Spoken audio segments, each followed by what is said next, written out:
L'avocat est réputé pour contenir des bonnes graisses qui régulent le mauvais cholestérol et qui protègent le système cardiovasculaire. Mais est-ce que ça veut dire qu'il faut en manger tout le temps? C'est ce que je te raconte juste après ça.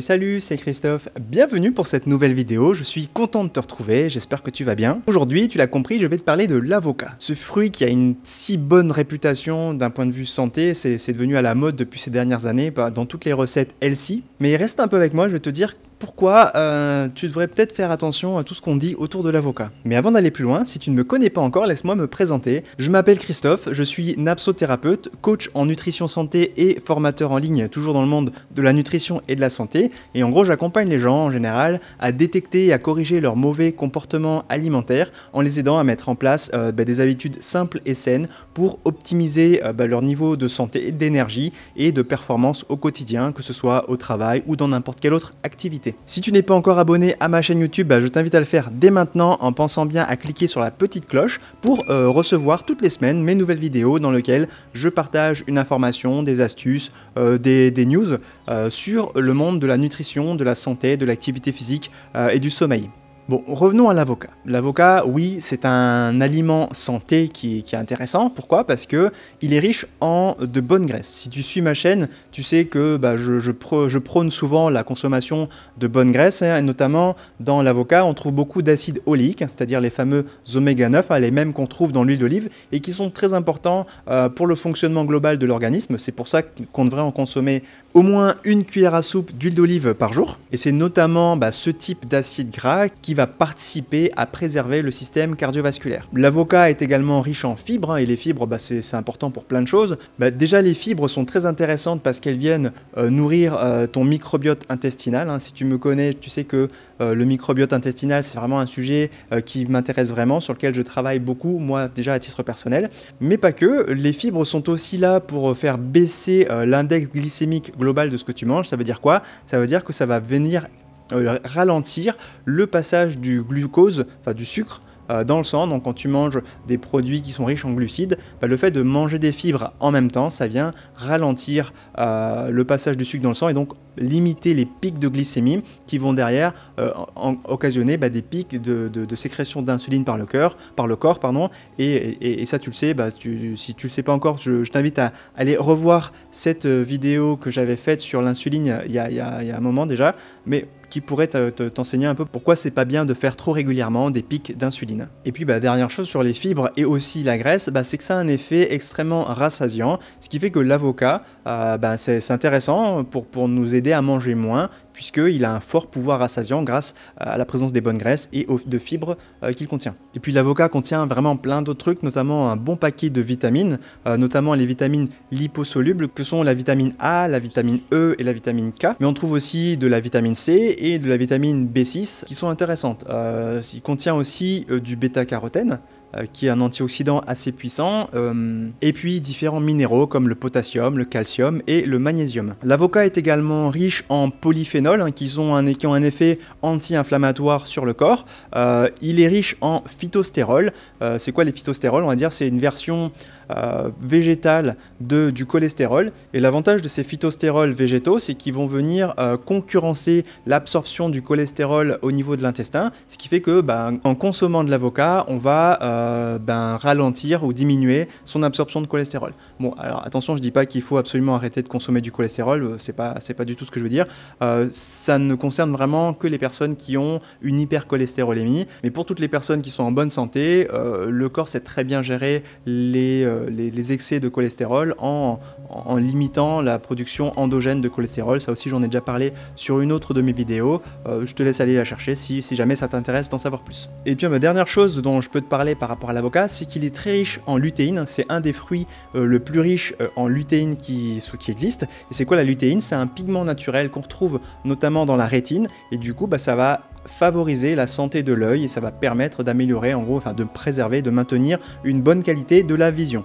Bon, alors, je suis en train de dire que du bien de l'avocat, alors que dans le titre de la vidéo, tu as compris que j'allais aussi dire que l'avocat n'est pas exclusivement, n'est pas quelque chose que tu devrais consommer tout le temps. Alors déjà, d'un point de vue purement nutritionnel, C'est quoi les risques de l'avocat?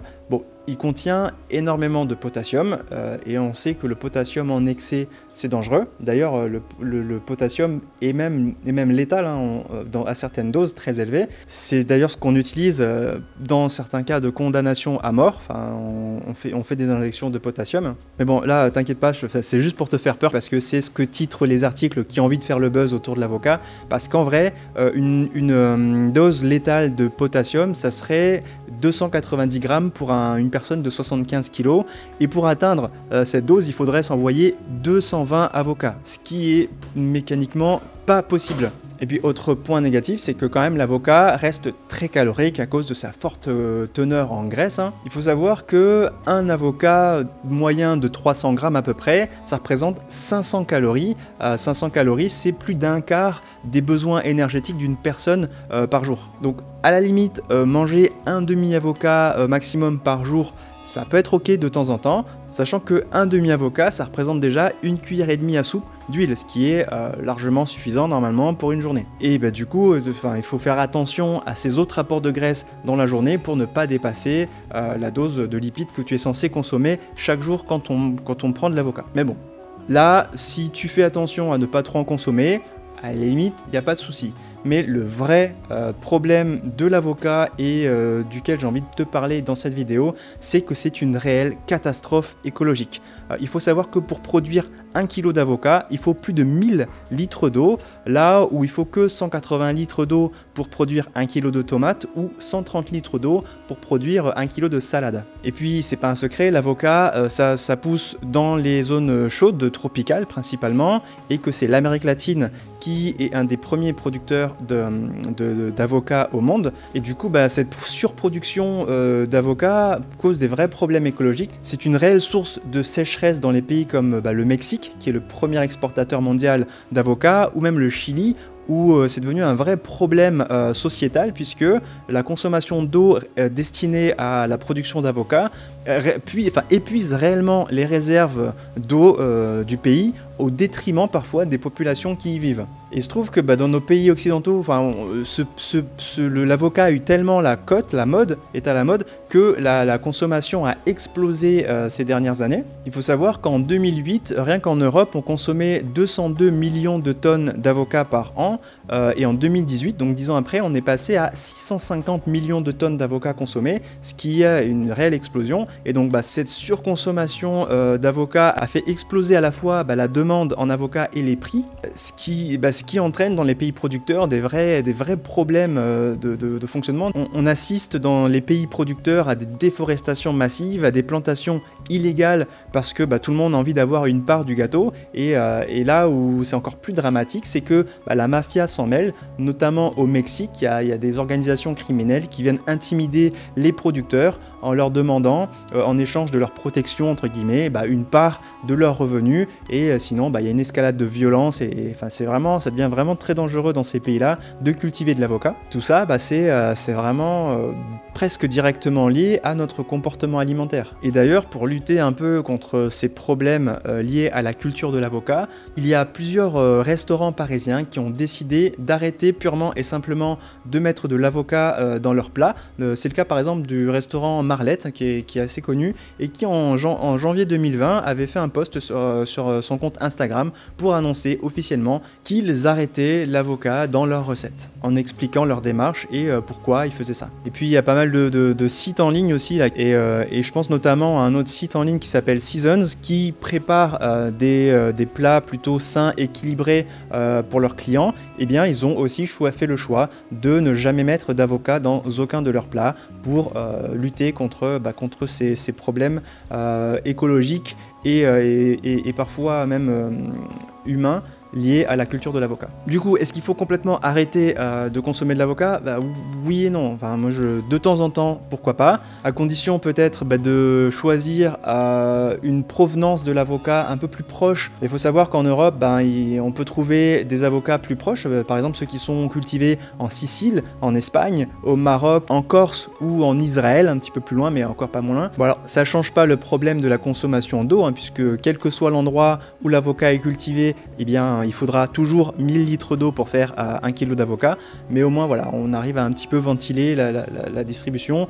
Et bien sûr, il faut absolument n'acheter des avocats que entre avril et octobre, hein, c'est-à-dire c'est la saison de l'avocat dans ces pays producteurs. Et dans tous les cas, voilà, l'idéal c'est de réduire sa consommation générale d'avocat pour profiter quand même de ses bienfaits, tout en évitant l'impact et la catastrophe écologique qu'une surconsommation d'avocats par nos populations et nos pays un peu industrialisés entraîne dans les pays producteurs d'avocats. Bon voilà, dis-moi en commentaire si tu aimes bien l'avocat, si tu en consommes beaucoup, ou si tu étais au courant de ces problèmes écologiques et sociétaux dans certains pays qui faisaient que tu faisais attention à ta consommation d'avocat. Et avant de finir cette vidéo, je vais te partager le cadeau que je fais en ce moment à toutes les personnes qui s'inscrivent à ma liste email, parce qu'il faut savoir que tous les matins à 8 h, j'envoie un mail à une communauté de lecteurs qui me suit, dans lesquels je vais un peu plus loin que ce que je peux dire dans une vidéo YouTube, où je suis beaucoup plus libre d'écrire sur tous les sujets qui m'intéressent autour de la nutrition santé, hein. Tu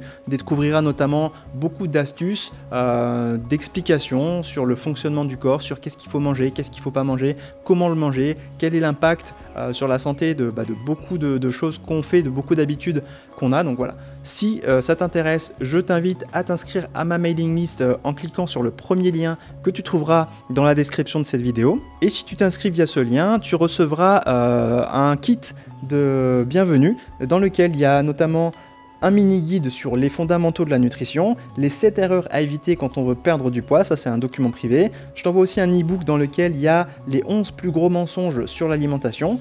Je t'enverrai pareil un petit livre de recettes illustré dans lequel il y a 14 recettes simples et saines que tu peux faire le midi ou le soir.